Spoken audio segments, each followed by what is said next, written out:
Well, first with Ginebra, to be honest, I wasn't that surprised. Number one, whenever you have Justin Brownlee, man, your team always has a chance to win it all. That's how good he is. I think they added their depth with Jamie Malonzo, Jeremiah Gray, that helped them a lot. And from the start of the conference, you could see that they were playing at a high level.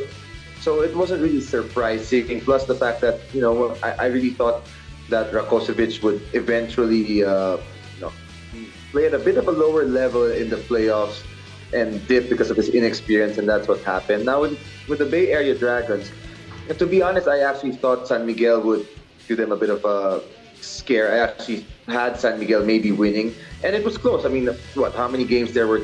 Basically a one possession game, right? Could have gone either way, but the Bay Area Dragons have been a good team. They're so well coached. They play well. It's fun to watch them play. They've got good flow. So then again, it's nice to see these two teams in the finals. I think it's going to be a great series.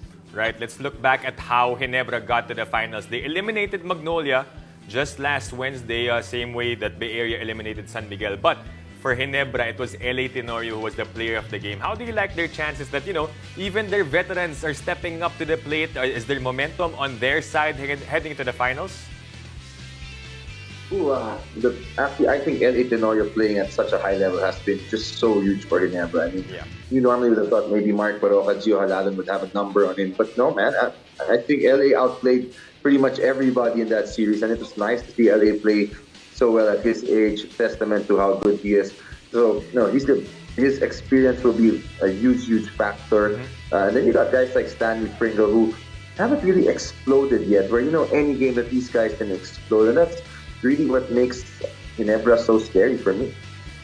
Charles, I know you asked me for no hard questions, but I'm going to throw you one here right now. The Bay Area Dragons, in particular, Coach Brian Goorjian, we all know his pedigree. We all know that he's arguably the most decorated coach to ever coach here in the PBA. We saw what he could do against the San Miguel Beermen, turning Jumar Fajardo into a bit of a liability defensively, and made it really tough for San Miguel to really get their groove going. What do you make of the battle between the two coaches, Coach Tim and Coach Brian, in the finals? That's the one thing that excites me the most, to be honest. Obviously, these two coaches are really good friends of mine. I talk to Coach Brian a lot. Coach Tim, he's been busy, but we're still good friends. And I'm excited to see the chess match between these two guys. And I think it's a great chance for us coaches to learn to see how these coaches make their adjustments, how they prepare their teams. So that's one thing I'm looking forward to. Obviously, Coach Tim Cone has the edge when it comes to experience in the PBA by far. But Coach Brian has also brought in a different flavor in the international style of play here with this Bay Area team. And they're looking good. And I'd say it's a pretty evenly matched battle. Charles, sorry, I have to bring up the fact that Coach Brian did say that he has not played a 7-game series before. Do you think that will be a factor at all? Absolutely. I think that's one of the keys to me, the series, Ginebra's experience in the finals. It's one thing to play a 5-game series, and to win just 3 times, but to win 4 times against a team that's going to pack the gym with their fans, with a full home court advantage. It's a different story. And Ginebra, they've been through so many battles. And again, that finals experience, it's huge. It's huge to me. I mean, I know it firsthand from my college league, which I just had to go through, unfortunately, on the other end. So I think it's a big edge. I mean, these guys haven't really played in a 7-game series, the Bay Area guys. Right, Bay Area matching up with Barangay Ginebra. We all know that Ginebra, they have big men. And do you think that for Bay Area, Andrew Nicholson is the right import? I mean, Miles Powell got injured, right? But do you think they match up well with Ginebra, knowing that they have Andrew Nicholson for the rest of the series, I believe? And given the fact that, remember, in their elimination round meeting, it wasn't necessarily close between Barangay Ginebra and Bay Area. Well, that elimination round meeting, that was the first game that they switched to Nicholson, I believe. And Justin Brown, man, he had a 40-point explosion in that game.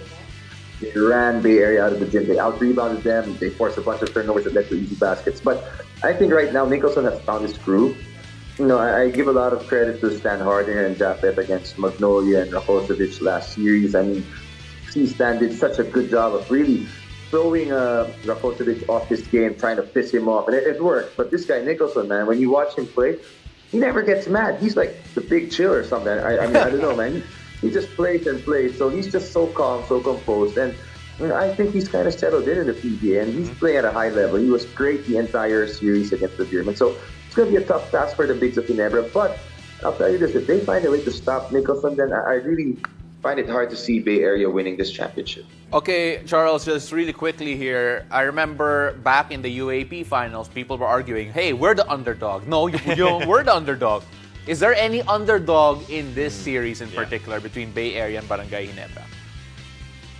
All right, to be honest, I'd say they're evenly matched, but I would give Ginebra the slight advantage. I think they are the deeper team. You look at Bay Area, their guards play a ton of minutes. Lam, Yang, they play 40-plus minutes, and Ginebra has the luxury of bringing Stanley Pringle off the bench. They still have a Nard Spinto who can pressure and defend these guys, not to mention L.A. Scotty. They have Jeremiah Gray. Japhet comes off the bench. I mean, they're so deep. They have a lot more weapons. Obviously, I think the Bay Area Dragons have size, which is that their wings are really big, bigger than the wings of Ginebra. But I think overall, when you look at the whole lineup, man for man, I would say Ginebra has a bit of an edge